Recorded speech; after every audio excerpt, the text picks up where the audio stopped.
We know that this attack is unacceptable, that it is extreme, and that it is only the beginning. Justice Thomas laid out their roadmap. After this horrendous attack, they next are coming for marriage equality, the freedom to marry people we love. They're coming for contraception. They're coming for the rights of adults to do what they choose, consenting adults in their own bedrooms. They are attacking rights that everyone depends on, and we must respond as one. And that is exactly what we are going to do. Are we going to fall back, or are we going to fight back? Are we going to fight back? Are we going to organize? I'm so grateful to introduce our next speaker, the Democratic Assembly leader, a champion, a mighty voice organizing across our state, Democratic Assembly leader, Greta Neubauer. Let's give it up for Greta Neubauer.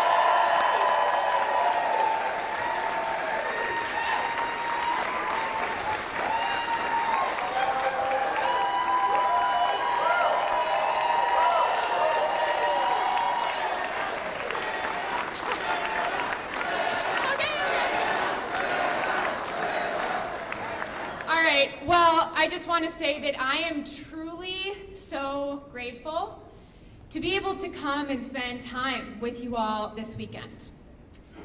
Many of us, I'm sure, were at home, in our offices, going about our mornings yesterday when the news dropped. And I am so incredibly grateful to get to be here in the room with the people who I know are going to stand up and fight back against this attack on our rights.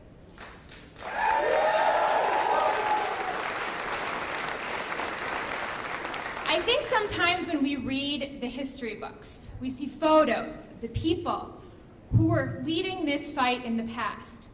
And it's hard to imagine ourselves among them.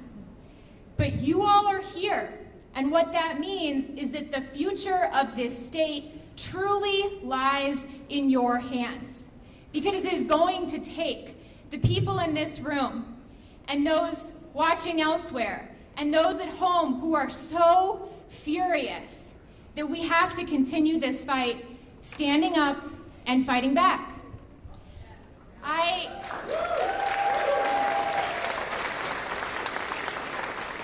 My grandmother did reproductive rights work in the 60s and the 70s.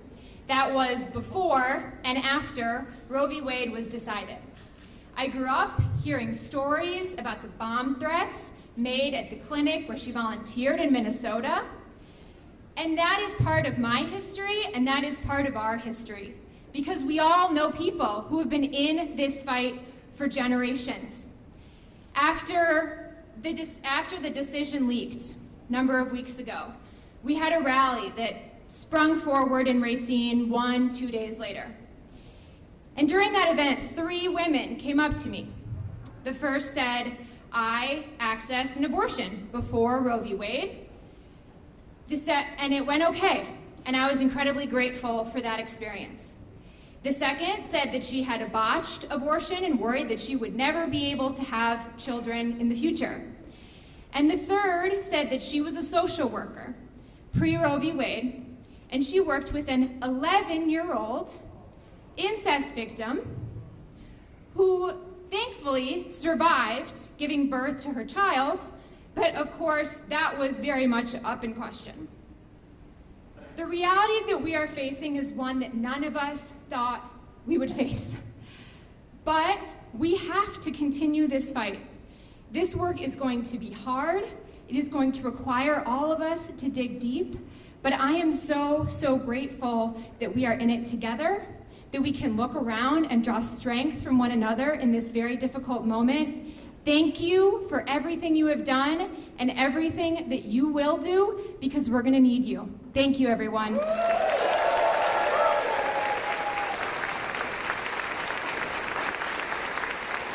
And now I'm very honored to introduce my former colleague, our incredible county executive in Milwaukee, David Crowley.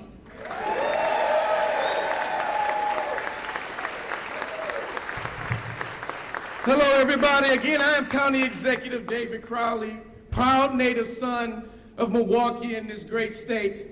But today is not a proud day. Today is a somber day of our nation. and it's a dark moment for the integrity of the highest court of the land. Because today we rally, and we don't rally in celebration of anything. Today is not meant to be festive. Today we gather in defiance of the majority decision when we think about how they voted, how they made a decision in favor of an antiquated view of the few. Today we rally against a decision to reverse nearly 50 years of precedent and restrict millions of Americans from the ability to make their own reproductive health decisions. And I'm here to say what is fundamentally true, that every single person should have the right to consult their doctor, their faith, their family, to make the reproductive health decision that is right for them.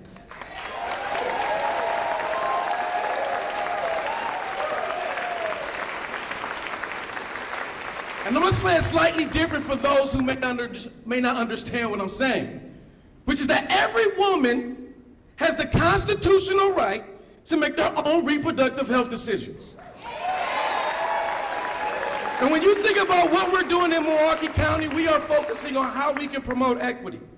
But that mission can only be achieved when government works to help people get the health care that they need it and when they need it. And the highest court's decision yesterday is a betrayal and a contradiction to that mission.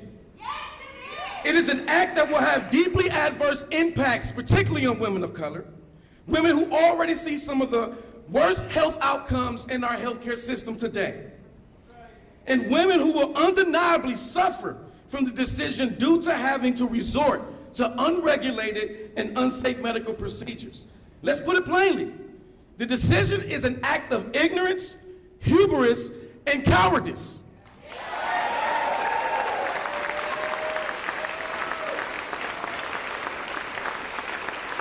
But this decision is not the finish line of this race. It is not the finish line. And we all know that we have the tools that we need in order to win this fight. And that is truth, that is passion, and that is courage. But more importantly, above all, it is action. And that's action in the voting booths. We gotta get out to vote.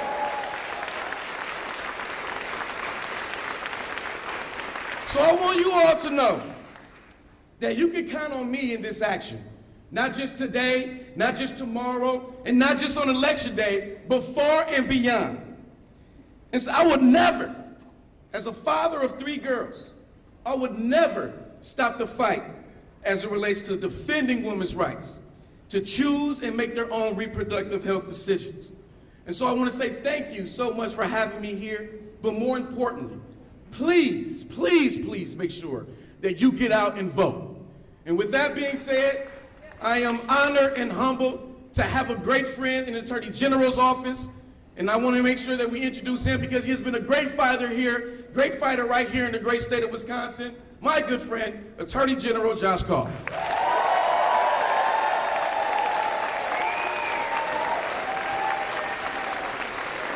Thank you, David. Thank you, Greta. Thank you to everybody who is here today. Look at this show of support for reproductive freedom in Wisconsin. You know, yesterday was a dark day for our country. Roe v. Wade transformed this country in 1973. It made women in America more free, more equal, and it made pregnancies safer for pregnant mothers. Yesterday, that progress was repealed. We lost 49 years of progress in one day, and today, women in America have woken up less free than they did just 2 days ago. Yesterday was a dark day. Today, we start to fight back.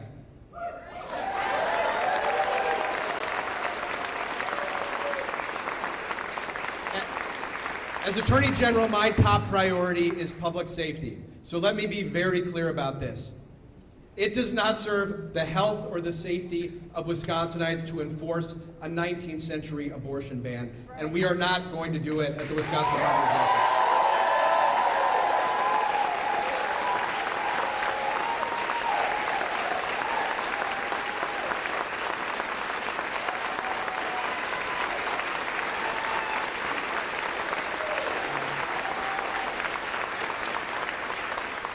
Now, Governor Evers called the legislature into special session just a few days ago. A few days ago, legislators had the opportunity to stop this draconian law from potentially going into effect. They had the opportunity to stop the confusion and the chaos that's going to be happening over the weeks ahead as people try to navigate the applicability of a 19th century law to 21st century medicine. And you know what Republicans in the legislature did? They didn't show up. Almost no Republicans showed up. And they tried to gaslight the people of Wisconsin and saying that, well, we don't know what's going to happen in that Supreme Court decision. Well, guess what? We know what happened now. And it is time for Republicans in the legislature to join their Democratic colleagues and show up and protect reproductive freedom in Wisconsin.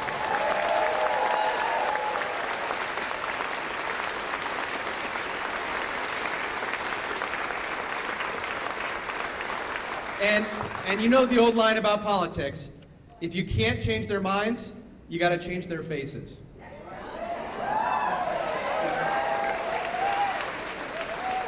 2022's election is going to be remembered for the next generation as the election that came after Roe was overturned. This is going to send a message that people will remember for decades to come. So it is in our hands to send a very clear message. Yes, they have gerrymandered the legislature, but we need to fight to win every seat in the state Senate and state assembly where we can elect a pro-choice candidate that we can.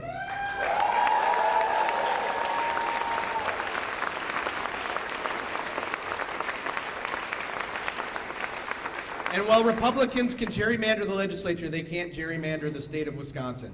And so we have got to win every statewide race and send a message that will be remembered for decades to come, that if you take rights away from Wisconsinites, you are going to lose your seat in office, and that Wisconsin is a state that supports reproductive freedom.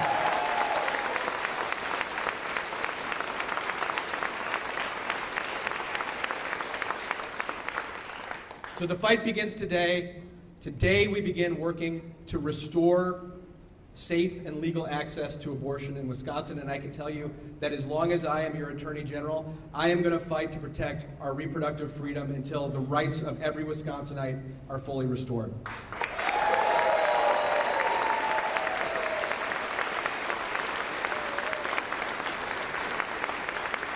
And with that, I have the privilege to introduce a champion for reproductive freedom in the United States Senate, U.S. Senator Tammy Baldwin.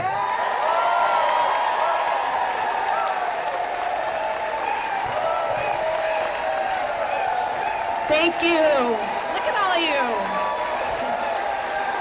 Hi.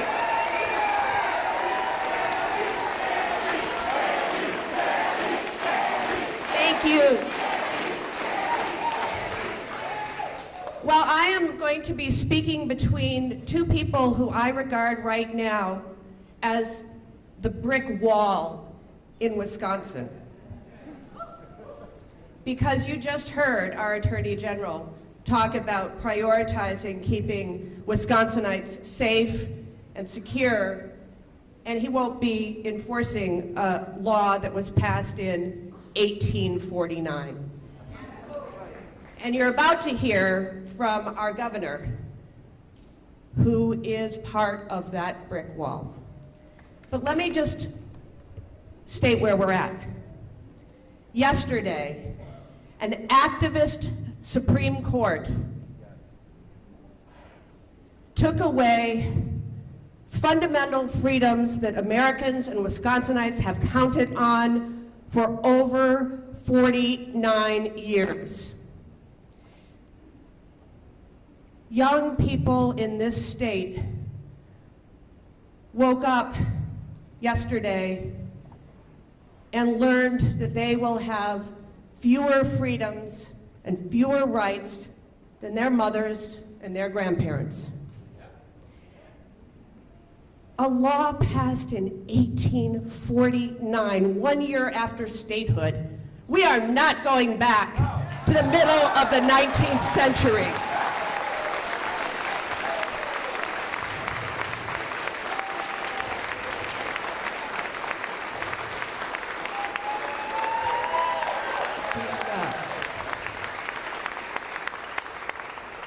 I want to be clear about a number of things. It took many years, folks on the far right, and increasingly over time, people in the Republican Party plotting to overturn Roe versus Wade. When we restore these freedoms, it's not going to happen overnight, but it's only going to happen when all of us exercise our voices and our votes. We're here at Wisconsin's Democratic Convention. Let me share that not a single Republican in the United States Senate voted with us to codify Roe versus Wade. Not a single one. The American people can look at the actions of the state legislature and know that Democrats stand on the side of women and their freedom to access health care, plan their families, and control their own bodies.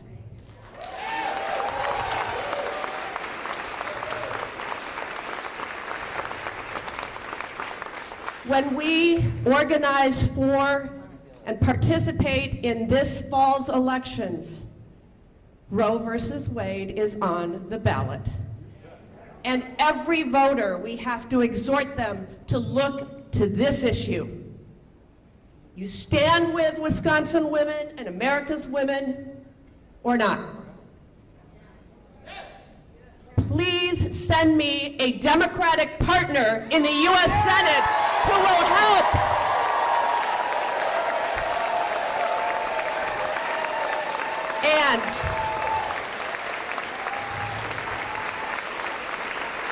And please return Josh Kaul to be the top law enforcement officer in this state with appropriate priorities. And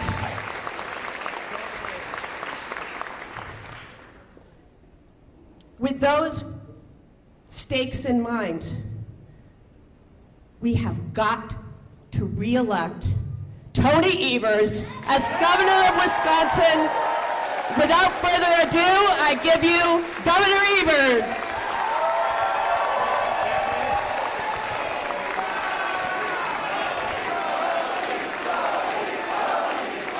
Thank you. Thank you so much. Thank you. I have three things to say about this. You've heard a lot already. There's a personal issue here. I have 7 grandkids that are girls or young women. Yesterday, they were made second-class citizens. That's bullshit. Yeah!